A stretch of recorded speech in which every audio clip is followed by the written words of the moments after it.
Lucky for us, we're both guys, so we didn't have to spend thousands of dollars on a wedding dress. Yay us! Hey guys, so I mentioned in a previous video that I was thinking about making a video about having a wedding on a budget, and a lot of you seem interested in the topic. So now that the wedding is out of the way, all of the debts have been settled, I figured I would make a video on it now and kind of talk through my process and hopefully help you out, because Lord knows having a wedding isn't cheap. And the thought of it is really overwhelming at first, but if you break it down piece by piece, it's actually not that bad. So I got married at the end of May to my fiance. He's been in a couple of my videos and we kind of did like a boyfriend tag thing. But the very first step to planning a wedding is setting a budget. And I know that's like the scariest part, but I'm really thankful that I set one in the beginning because I actually was able to stick to it the entire process. So before you can set a budget, you need to really like research the cost of like venues and food and beverage in your area. Unfortunately, and fortunately at the same time, I live in a really popular tourist wedding city. I'm in Charleston, South Carolina. So weddings aren't cheap. They're a huge business here, but your venue and your food and beverage cost is your biggest expense. At least it was in our experience. Since we live in like one of the wedding capitals of the world, we set our budget at $10,000. Now that probably sounds like a huge amount. It did to me too, but based on just what the average cost is, it's actually pretty low. Now, if you're planning a wedding that's like a lot smaller than this advice will still be relevant to you. So don't like click out of it like, oh, $10,000 wedding. It all depends on what you're comfortable with. So the second thing you have to do, of course, is to decide on a date and reserve your venue as soon as possible. Also, be sure not to set the date on a holiday that people visit with family. The first date that we had in mind was like the Saturday before Easter, and we didn't realize it was Easter the next day. So I was like, oh crap, that would not work out well. So after you think you've decided on a date, check with the people that you know must be there, your parents, your bridesmaids, or whatever, and make sure that date works for them. Because it would suck to plan a date and they're like, oh, I'm actually already having another wedding that weekend or something. So just verify with the essential people that that date works for them. Then once you've decided on a date, put down a deposit on your venue. I think it's super important to get that out of the way to begin with, because you don't have to stress about like, is it going to be available? So once you find out that the venue is available and it's on your date, you're set.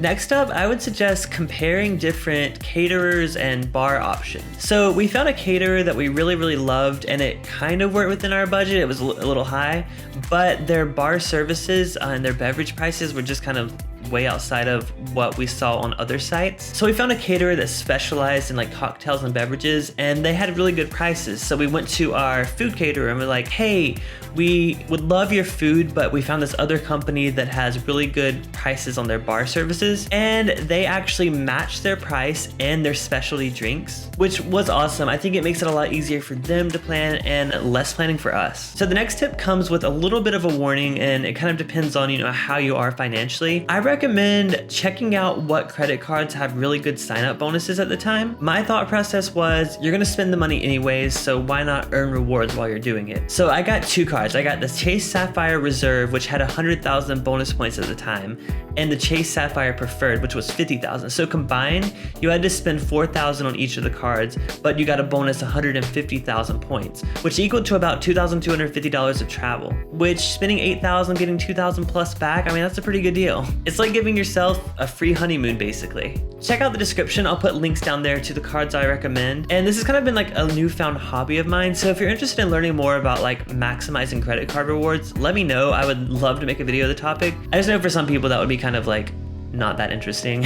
So my next tip is to enlist the help of your friends and family as much as possible. You don't want to spend money that you don't have to. In my case, my cousin is actually a wedding DJ and officiant. And same thing, we didn't really actually need a professional like videographer or photographer for the actual ceremony. So I got my other cousin and my uncle to take candid photos, and which came out great. And along with that, one thing we did was we did a pre-wedding photo shoot. So the day before the wedding, when we already had our tuxes rented, we met with a photographer for a couple hours and took a lot of pictures around the Charleston area. And these came out amazing. I'm gonna put some examples up here. It was so much more affordable to do this versus have him at the wedding, pay for multiple hours of coverage. And when you combine these like really professional beauty shots with candid shots from the wedding, it's really kind of cool, and you save a lot of money.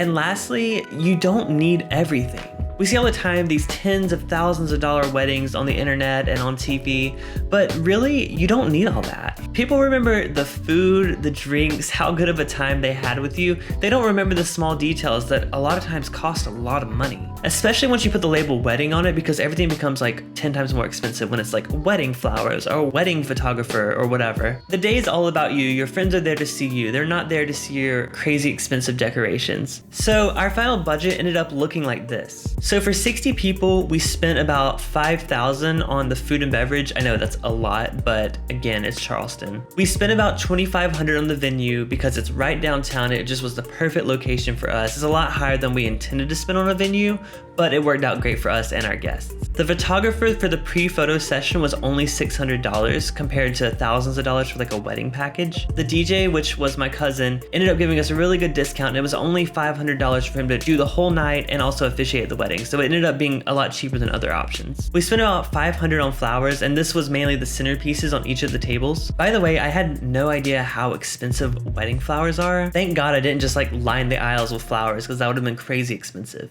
And finally, we spent about $200 on the invitations and save the dates. So that total comes out to $9,300. And of course, I'm probably forgetting a lot of things like small decorations and stuff. So it probably adds up really, really close to the $10,000 budget we set. So I think we actually did pretty amazing. We weren't really following the budget the entire time, but we just kind of had it in the back of our minds. And I'm really happy with the outcome. Obviously, you don't have to spend $10,000 on a wedding. You don't have to spend like $5,000 on a wedding. You could have it with just a small gathering with a group of friends, but I knew I had a lot of people coming from out of town, so I wanted to make this a really special night for them and for us, of course. So hopefully this was helpful for some of you, whether you're planning a wedding now or daydreaming about your wedding in the future. Just know that it's totally possible to do a wedding on any budget. Have confidence, just do your research ahead of time, and you'll be totally fine. Thank you so much for watching, and I'll see you guys next video. Bye.